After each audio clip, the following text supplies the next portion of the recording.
Vamos a hablar sobre Panambi, la adolescente oriunda de Pedro Juan Caballero, que estuvo al borde de la muerte tras ingerir soda cáustica. Tenemos una buena noticia para compartir con ustedes porque hoy fue dada de alta del Hospital del Traumas, donde estuvo siguiendo su tratamiento. Realmente le salvaron la vida, Jazmín. Te escuchamos, adelante. Sí, gracias. Y ella se encuentra prácticamente en un estado normal, excepto por un detalle muy importante. Ella perdió la movilidad o flexibilidad del esófago, por lo cual no está recibiendo alimentación por vía oral.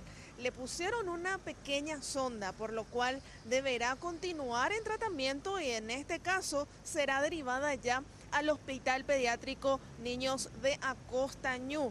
Esto fue decidido tanto por los médicos del Hospital de Trauma en conjunto con la Secretaría de la Mujer, la Secretaría de la Niñez y la Adolescencia y el propio Hospital Acostañú, porque ella se encuentra en un estado de prácticamente indefensión. Es una menor de 15 años, no tiene familiares, en realidad no tiene a dónde ir, por lo cual va a continuar entonces internada en ese centro asistencial mientras se recupera ese esófago. En el caso de no recobrar la flexibilidad del órgano, podría ser nuevamente intervenida. Esto es lo que explicaba al respecto el doctor Aníbal Filártiga. Tenemos a ella con lo que se llama una yejunostomía. Es una pequeña sondita de plástico que entra en la pared abdominal y va directamente al yeyuno, la parte alta del intestino delgado, y ahí está recibiendo ella permanentemente todo lo que necesita en cuanto a alimentación. Por eso ella está perfectamente alimentada en este momento. Pero ese proceso de que se restablezca la ingesta normal en cantidad y calidad puede llevar meses, de manera de que ella pueda tragar cada vez más.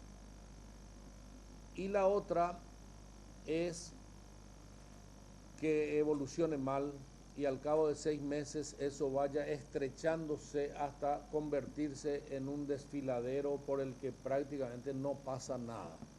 En ese caso, cuando se establece lo que se llama una estenosis esofágica, ella va a tener que ser intervenida para interponer un segmento intestinal o gástrico entre el cuello y el estómago en vez del esófago para que ella pueda tragar. En cuanto a su situación psicológica, esta es otra historia y mencionaba al respecto el doctor Aníbal Filártiga que si bien ella puede hablar, conversar, desenvolverse con total normalidad en apariencia, ella atravesó varias situaciones extremas. En primer lugar, el estado de abandono. Ella fue criada por una familia, posteriormente habría sufrido abuso sexual, abuso físico y psicológico también por parte de su ex patrona. Llegó a un punto en el cual su vida estuvo en peligro, ya sea porque ella ingirió la soda cáustica con fin de terminar su vida o en el caso de que haya sido obligada. De todas formas, pasó 2 meses internada, estuvo 3 semanas en terapia intensiva, situaciones extremas que pueden llevar a diversos traumas. Es por eso que ella va a seguir también con ese acompañamiento, según refería el profesional. Cualquier persona puede darse cuenta que una nena de 15 años, analfabeta, sola, sin familia, que pasa 2 meses internada y en terapia intensiva entre la vida y la muerte, esa persona no está cuando sale de terapia en condiciones psicológicas de declarar. Yo dudo absolutamente de la versión que ella dio y dudo de las circunstancias. Me reservo el derecho a dudar, soy un ciudadano cualquiera. Pero yo creo que ella va a necesitar un apoyo psicológico todavía y paralelamente alimentarla.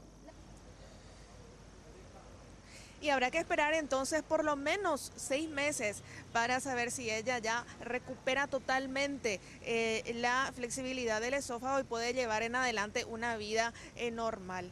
Paralelamente a esto también sigue el proceso de investigación del caso de Panambi. como se denomina a esta adolescente, para resguardar su identidad. Muchísimas gracias, Jazmín García, por este informe. Realmente una verdadera guerrera es ella, Panambí. A pesar de todo lo que pasó, ella se está recuperando. Ahora va a iniciar la segunda etapa de su tratamiento en el Hospital Pediátrico Niños de Acostañú y esperemos que reciba todo el apoyo psicológico y médico que necesita.